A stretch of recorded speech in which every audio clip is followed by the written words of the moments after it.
क्या विज्ञान के दृष्टिकोण से एक मानव समाज में एब्सोल्यूट कॉन्सेप्ट ऑफ मैन या absolute concept of women exist नहीं कर सकता? क्या कोई भी इंसान एब्सोल्यूट मेल या फीमेल होता ही नहीं है? तो इस क्या को लेकर एक जिज्ञासु मस्तिष्क में कई सारे प्रश्न आते हैं और ज्ञान के अभाव में जो भी उत्तर इस जिज्ञासा रूपी प्यास को बुझाने में हमें सक्षम दिखता है, हम उसे सत्यमान स्वीकार कर लेते हैं। मगर इस बढ़ती जेंडर डिबेट जिसने वेस्टर्न वर्ल्ड को ऑलमोस्ट निगल लिया है, अब भारत में दरवाजे खटखटा रही है। इसलिए ऐसे में सत्य से परिचय आवश्यक हो जाता है। तो आओ समझते हैं इस सब कुछ को वैज्ञानिक दृष्टिकोण से आज के संस्करण में। अब इंस्टीट्यूट के हम डायरेक्टली सब्जेक्ट में डाइव इन करें, आओ एक साइंटिफिक एक्सपेरिमेंट को समझते हैं जो कि इस मानव समाज के बिहेवियरल चेंज को समझा, नियति यानी डेस्टिनी को बताने में सक्षम है। सस्ते ट्रांसलेशन के साथ अगर मैं बोलूं तो ये एक्सपेरिमेंट आपको मानव समाज का फ्यूचर बताता है। तो 1970s में एक अमेरिकन साइंटिस्ट और theologist John B Calhoun future पर बढ़ती पॉपुलेशन के इफेक्ट को स्टडी करने चूहों पर एक एक्सपेरिमेंट परफॉर्म करते हैं जिसका नाम था यूनिवर्स 25। अब इस एक्सपेरिमेंट का नाम यूनिवर्स 25 इसलिए रखा गया क्योंकि ये इस प्रकार का 25वां एक्सपेरिमेंट था और इससे पहले किए गए हर बार एक्सपेरिमेंट का एक ही रिजल्ट था जिसे हम आगे समझने वाले हैं। तो सबसे पहले जॉन ने एक well maintained and facilitated 9 square feet का एक रूम बनाया जिसे 4 अलग अलग कंपार्टमेंट्स में विभाजित कर दिया गया और इन चारों कंपार्टमेंट्स को टनल्स के थ्रू ज्वाइन कर दिया गया और इसमें टोटल 256 अपार्टमेंट्स बनाए गए थे और हर एक अपार्टमेंट में 15 चूहे आसानी से रह सकते थे। इस पूरे सेटअप को प्लेनेट या एक यूनिवर्स की तरह ट्रीट किया गया जिसमें खाने, टेम्परेचर, डेली साफ सफाई, हेल्थ चेकअप से लेकर सभी फैसिलिटीज का ध्यान रखा गया था। अब चूहों के 4 हेल्दी कपल्स को इस यूनिवर्स के अंदर डाला गया जिसमें चूहे जहां चाहे वहां घूम सकते थे, जितना खाना खाना चाहे खा सकते थे, बस इस यूनिवर्स से बाहर जाना उन्हें मना था। उन 8 चूहों को अंदर डालने के बाद कॉलोन ने अपनी ऑब्जर्वेशनल स्टडी शुरू कर दी। इन 4 चूहों के कपल्स ने पहले 104 दिनों को तो यूनिवर्स से परिचित होने में बिताया जिसे कॉलोन ने स्ट्राइप पीरियड का नाम दिया। इस पीरियड में चूहों ने यूनिवर्स की कंडीशंस के अकॉर्डिंग अपने आप को ढाल लिया, अपने रहने की जगहों को चिन्हित कर लिया। इसके बाद जैसा कॉलोन ने सोचा था वही हुआ। चूहों ने 104 दिन के बाद रिप्रोड्यूस करना शुरू कर दिया और फिर चूहों की संख्या तेजी से बढ़ने लगी। इस यूनिवर्स में हर 55 दिन के बाद चूहों की संख्या दुगनी होती जा रही थी। 315 दिनों के बाद उनकी संख्या 620 हो गई, मगर अभी भी यूनिवर्स में काफी जगह खाली थी। इस यूनिवर्स में आराम से 3000 चूहे रह सकते थे, मगर ये देखा गया कि चूहे कुछ पर्टिकुलर प्लेसेस पर ही इकट्ठे हो रहे थे और कुछ खाने से ही खाना खा रहे थे। अब इस खाना खाने की प्रक्रिया को सांप्रदायिक गतिविधियों की तरह देखा गया जिसमें भीड़ इकट्ठी हो रही थी और इसी कारण रिप्रोडक्शन रेट धीरे धीरे कम हो रहा था। बर्थ रेट उसके बाद 1/3 रह गया और कुछ समय बाद ही चूहों में एक सामाजिक असंतुलन भी दिखने लगा। नए चूहों में एक अजीब से व्यवहार को देखा गया। ऐसे मेल चूहे जो अधिक बलशाली थे उन्हें बढ़ती जनसंख्या के कारण समाज में स्थान मिलना मुश्किल हो गया, जिसके कारण वे चूहे अपनी सामाजिक भूमिका और प्राकृतिक गुण से बिछड़ गए। उन्होंने अपने घर और फैमिली की रक्षा करना छोड़ दिया और अपने आसपास के चूहों में रुचि खो दी। यूनिवर्स के ऐसे पार्ट में वो जाकर रहने लगे जहां कोई नहीं रहता था। लेकिन थोड़े समय बाद ही इन चूहों ने यूनिवर्स के बीच इकट्ठा हो लड़कर और खाना खाकर अपना समय बिताना शुरू कर दिया, जिसके बाद दूसरे चूहों द्वारा इन्हें समाज का अंग मानना बंद कर दिया गया था। इनके कंपार्टमेंट्स में दूसरे चूहे नहीं जाते थे और इन्हें समाज से बहिष्कृत कर दिया गया। मगर जो चूहे अधिक ताकतवर और शातिर थे उन्होंने कुछ समय बाद कमजोर चूहों पर बिना किसी उकसावे के हमला करना शुरू कर दिया। ये ज्यादा आक्रामक चूहे बिना जेंडर की परवाह किए अन्य चूहों पर रेप करने लगे। इवन 1-2 बार तो ज्यादा आक्रामक चूहों ने कम आक्रामक चूहों को खा भी लिया और बार बार इन हमलों का ये असर हुआ कि कम आक्रामक चूहे डरपोक बन गए और लड़ने से इनकार कर निष्क्रिय जीवों वाला जीवन जीने लगे। इस समय यूनिवर्स में हिंसा अपनी चरम सीमा पर थी, जिससे धीरे धीरे कुछ फीमेल चूहों ने स्टैंड लेना शुरू किया और कुछ फीमेल चूहों में भी आक्रामक रवैया दिखने लगा, जिसका सीधा प्रभाव पड़ा उनके जन्मे बच्चों पर। इसका एक ये भी रिजल्ट हुआ कि जन्मे बच्चे और ये फीमेल बहुत ज्यादा आक्रामक हो गई, जिससे उनकी रिप्रोड्यूसिंग बिल और कैपेसिटी कम हो गई। अब एक्सपेरिमेंट शुरू होने से लेकर 560 दिन हो चुके थे और इस समय बर्थ रेट ऑलमोस्ट 0 के बराबर हो गई थी। डेथ रेट 90% तक बढ़ गए, जिसका कारण था मेजॉरिटी चूहों में रिप्रोडक्शन और बच्चों की परवरिश को लेकर उदासीन रवैया। और इसी उथल पुथल के बीच यूनिवर्स में चूहों की एक नई पीढ़ी भी धीरे धीरे उभर रही थी, जिन्होंने सामान्य सामाजिक रचना से अपने आप को अलग कर लिया था, जिन्हें बच्चों की परवरिश, युद्ध, प्रजनन, स्नेह जैसी चीजें समझ नहीं आ रही थी। और इन सब में रुचि उन्होंने खो दी थी। ये चूहे अपना सारा समय खाने, सोने या अपने आप को निहारने और संवारने में लगाते थे। इसीलिए कोल्होन ने इन्हें ब्यूटीफुल बंस का नाम दिया। अब गौर करने वाली बात थी कि इन ब्यूटीफुल बंस चूहों की सुंदरता सिर्फ बाहरी रूप में ही थी। अंदर से ये चूहे बड़े अनहेल्दी थे और खोखले थे। इन ब्यूटीफुल बंस ने समाज को सपोर्ट करने या आगे बढ़ाने में कुछ भी योगदान नहीं दिया। बस ये अपने जैसों के साथ ही खाते, सोते और खुद को सजने संवारने में दिन निकाल देते थे। इन चूहों के उदय और बिहेवियरल चेंज को लेकर कोल्होन ने स्टडी की और कंक्लूड किया कि ये चूहे कई मामलों में इंसानों की तरह थे। किसी भी प्रकार का तनाव और दबाव ना होने के कारण और हर जीवन यापन करने की वस्तु की इजी अवेलेबिलिटी होने के कारण ये अपने जीवन का उद्देश्य और अपनी पहचान खो चुके थे, जिससे इनकी संघर्ष की शक्ति खत्म हो गई, जिसके कारण जिंदा रहने के आवश्यक कृत्य जैसे खाना, सोना और इंद्रिय सुख लेने को छोड़कर उन्हें और किसी भी चीज में रुचि नहीं बची। और इन चूहों का असर धीरे धीरे दूसरे स्वस्थ चूहों पर भी दिखने लगा।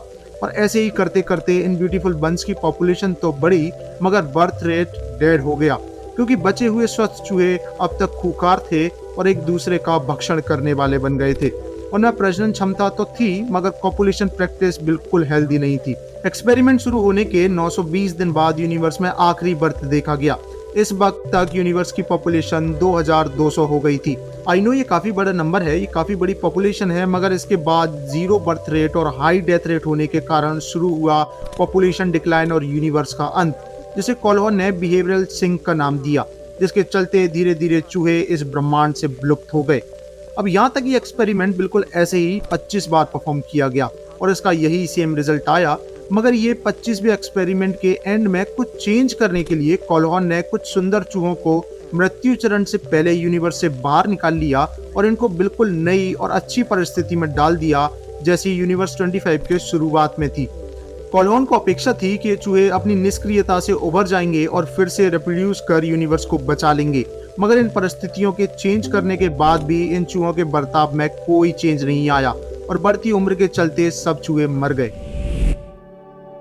आओ अब सब्जेक्ट स्पेसिफिक होकर बात करते हैं। तो ये एब्रीविएशन एलजीटीबी कोई भारतीय मूल से डेवलप नहीं हुआ है।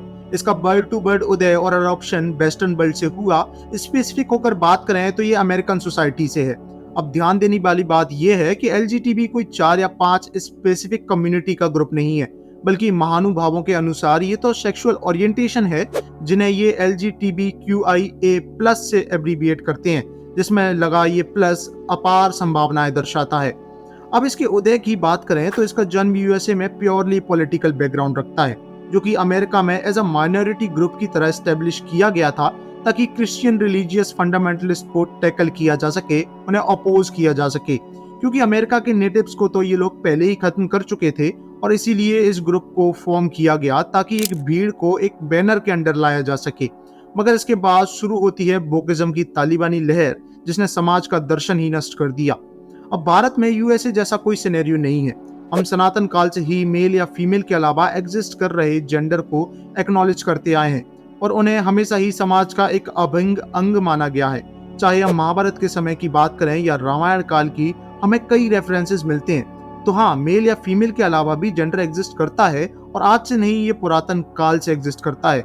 तो परेशानी कहाँ है, आओ उसे समझते हैं। आज अमेरिका में यदि कोई सबसे जटिल प्रश्न है जिसका उत्तर देने में वहां के कोई भी ये सो कॉल्ड एलजीटीबी महानुभाव सक्षम नहीं है, तो वो उनके अकॉर्डिंग है कि व्हाट इज अ वुमेन और अ मैन। हाँ, कि महिला या पुरुष क्या है। इनके अकॉर्डिंग महिला या पुरुष को परिभाषित करना बहुत ही कॉम्प्लिकेटेड है, जबकि हम सब एनाटॉमिकली जानते हैं कि महिला और पुरुष में आसानी से भेद किया जा सकता है। फिर इन्हें क्या कॉम्प्लिकेशन लगता है। इन महानुभावों के अनुसार यदि कोई लड़की अपने आप को लड़का आइडेंटिफाई करती है तो सभी को उसे लड़का मानना चाहिए, भले ही वो लड़की दिखने में लड़की जैसी लग रही हो। ऐसे ही यदि कोई लड़का अपने आप को यदि लड़की मानने लगे तो सभी को उसे लड़की मान लेना चाहिए। अब ये कोई इतना कॉम्प्लिकेटेड नहीं है जितना इसे प्रेजेंट किया जा रहा है, क्योंकि ईश्वर ने हर जीव की आइडेंटिटी उसके अंदर मौजूद हर एक सिंगल एग्जिस्टिंग सेल में चिन्हित की हुई है। जैसे वैज्ञानिक दृष्टिकोण से समझने जाएं तो हर बॉडी सेल से मिलकर बनी होती है। सभी सेल्स के न्यूक्लियस में प्रेजेंट होते हैं क्रोमोसोम्स के पेयर। अब एक फीमेल बॉडी की सेल्स में XX क्रोमोसोम्स होते हैं, वहीं एक मेल बॉडी में XY क्रोमोसोम्स के पेयर। हालांकि आप यदि मेल और फीमेल को एनाटॉमिकली डिफाइन करने जाओ तो वहां भी कोई कॉम्प्लिकेशंस नहीं है। एक बॉडी जो फीमेल रिप्रोडक्टिव ऑर्गन पोजेस करती है वो फीमेल है, और एक मेल रिप्रोडक्टिव ऑर्गन पोजेस करने वाली बॉडी मेल डिफाइन की जाती है। या आप हार्मोन से रेगुलेटेड बिहेवियर्स को देख भी मेल और फीमेल को डिफाइन और अंतर कर सकते हो, क्योंकि दोनों बॉडी कुछ अलग अलग हार्मोन सीक्रेट करती हैं जो इन्हें इनकी आइडेंटिटी देती है। अब कुछ समय पहले भारत के कोर्ट में केस गया कि सेम जेंडर मैरिज को लेकर, या कहें पुरुष और महिला से शादी करने की अनुमति मिलनी चाहिए, जैसे एक महिला और पुरुष को है। अब ये तो केस था, मगर जज साहब को अलग ही अपनी बात रखनी थी। उन्होंने कहा कि जेंडर तो मस्तिष्क में होता है, मैन या वुमेन कोई एब्सोल्यूट टर्म थोड़ी ही है। अब ये कितना खतरनाक स्टेटमेंट हो सकता है, आओ उसे समझते हैं। आज ये एलजीटीबी कम्युनिटी वर्ल्ड पॉपुलेशन का 2% है, मगर यदि आप यूएसए को देखो तो रीसेंट रिपोर्ट के अकॉर्डिंग वहां ये उनकी टोटल पॉपुलेशन का 13.6% है। और ये सेल्फ आइडेंटिफिकेशन में एक बड़ा ही ग्रेजुअल स्पाइक देखा जा रहा है। 1997 से लेकर 2003 में पैदा हुए बच्चों ने 2017 से लेकर 2021 में सबसे ज्यादा खुद को एलजीटीबी आइडेंटिफाई किया है, because it's all in the head according to कुछ महानुभाव। अब जब कोई होमोसेक्सुअल कपल साथ आता है तो वो बच्चों को जन्म तो नहीं देने में सक्षम है, इसीलिए वो बच्चा अडॉप्ट करते हैं। और आई डोंट थिंक सो कि मुझे आपको ये समझाने की भी आवश्यकता है कि वो इस बच्चे की परवरिश कैसे करेंगी। ये लोग जब किसी बच्चे को अडॉप्ट करते हैं तो उसे बचपन से ही गे बनने के लिए तैयार किया जाता है। Hey baby, it's a gay baby, gay baby, gay, please be gay.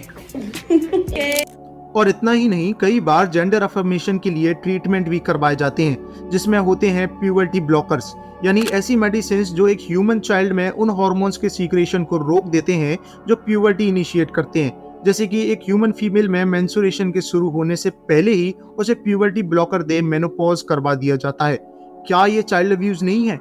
और ये बड़ा ही अजीब सा साउंड नहीं कर रहा है कि ये प्राणी जिनके खुद के बच्चे नहीं हो सकते, नेचुरली बच्चे होना पॉसिबल ही नहीं है, वो दूसरों के बच्चों को इन्फ्लुएंस कर उन्हें इनकी सेक्सुअल ओरिएंटेशन को लेकर मेंटली अनस्टेबल बना रहे हैं। अब मे भी आपके मस्तिष्क में ये प्रश्न आ रहा होगा कि क्या मेल या फीमेल के अलावा किसी और जेंडर में जन्मा मनुष्य बेकार है? वेल ऑब्वियसली नहीं, जैसा कि मैंने पहले भी मेंशन किया कि वो भी मनुष्य हैं और सभी की तरह उनकी भी सोसाइटी में एक्सेप्टेंस होनी चाहिए, जैसा कि भारत में शुरू से ही है। मगर यहाँ समाज के दर्शन का अंतर है जिसे समझना आज जरूरी है। वेस्टर्न वर्ल्ड के दार्शनिकों का मानना था और है भी कि मनुष्य जीवन सिर्फ एक बार ही मिलता है, तो इसमें जितना मजा करो, जितना ज्यादा इंद्रिय सुख ले सकते हो वो ले लो। उसके बाद फिर वो चाहे कैसी भी आए, खुद को होमोसेक्सुअलिटी से जोड़कर या अन्य कुछ। वहीं सनातन धर्म में दर्शन है कि हम ये शरीर नहीं है, अपितु आत्मा है जो कभी मरती नहीं, जिसका कई शरीरों को बदल जन्म लेने का एक ही कॉमन गोल है और वो है मोक्ष प्राप्ति। तो इसमें इंद्रिय सुख कहाँ ही मैटर करता है। तो इस बात को समझो कि उनके जीवन का एम या लक्ष्य है मजे करना, इंद्रिय सुख में जीवन व्यतीत करना, जिसके लिए वो अप्राकृतिक रास्ते भी अपनाते हैं। तो वहाँ ये सब कुछ चर्चाएं हो सकती हैं और इसी का परिणाम है कि आज 78% होमोसेक्सुअल्स एसटीडी यानी सेक्सुअली ट्रांसमिटेड डिसीज से ग्रसित हैं। वहीं हमारे जीवन का तो लक्ष्य मोक्ष प्राप्ति है, तो फिर इस रास्ते की चर्चा भी भारत में क्यों? अब ये किस लेवल की मानसिकता है, आओ इसे समझते हैं।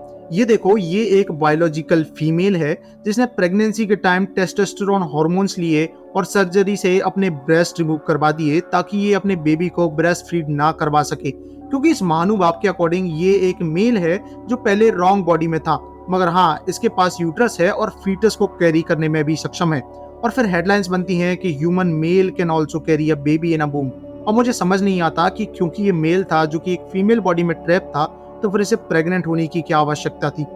क्या ये ममत्व और माँ जननी का मजाक नहीं है? क्या ये एंटी फेमिनिस्ट नहीं है? अब ये मानसिकता आज एक छलांग और लगा चुकी है। लोग अब सिर्फ अपने जेंडर को लेकर ही कंफ्यूज नहीं है, आज एक नई ब्रीड जन्म ले रही है जिसे ट्रांसेबल का नाम दिया जा रहा है। जहां अच्छे भले हेल्दी प्राणी को याद आता है कि वो तो डिसेबल है, जिसे लेकर लोग सच में अपने हाथ पैर हॉस्पिटल में जा कटवा रहे हैं। किसी को अच्छा भला दोनों आंखों से दिखाई देता था, मगर एकदम से उसे याद आया कि नहीं वो तो अंधा है, तो उसने अपनी दोनों आंखें फुड़वा ली। हाँ, ये सुनने में संभव नहीं लग रहा है, मगर जीवन आज यूएसए में वो किस्म की चपेट में है और ये सब कुछ सत्य घटना है। और ऐसे सब केसेस एक या दो नहीं बल्कि सैकड़ों की संख्या में हमें सुनने और पढ़ने को आसानी से मिल रहे हैं, जिसमें सबसे अजीब बात यह है कि इन सबको बड़े मीडिया आउटलेट्स एक लार्जर वॉइस प्रोवाइड कर रहे हैं। इस सब के पीछे क्या वर्ल्ड पॉलिटिकल एजेंडा है, इस पर चर्चा नहीं करेंगे। बस ये ध्यान में रखना जरूरी है कि भारत एक बड़ा मार्केट है और हर इंडस्ट्री इस मार्केट को कैप्चर करना चाहती है।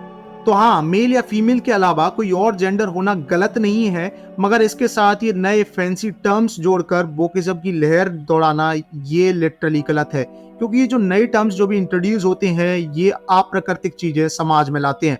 अब थोड़ा समय लेकर सोचो कि क्या एक्सपेरिमेंट यूनिवर्स 25 में जो ऑब्जर्वेशन आए उनमें और इस पूरी एलजीटीबी सिचुएशन में कोई सिमिलरिटी आपको दिखाई देती है या नहीं। बहल अपना कंक्लूजन मुझे कमेंट सेक्शन में अवश्य बताना, मैं जेन्युइनली जानना चाहूंगा।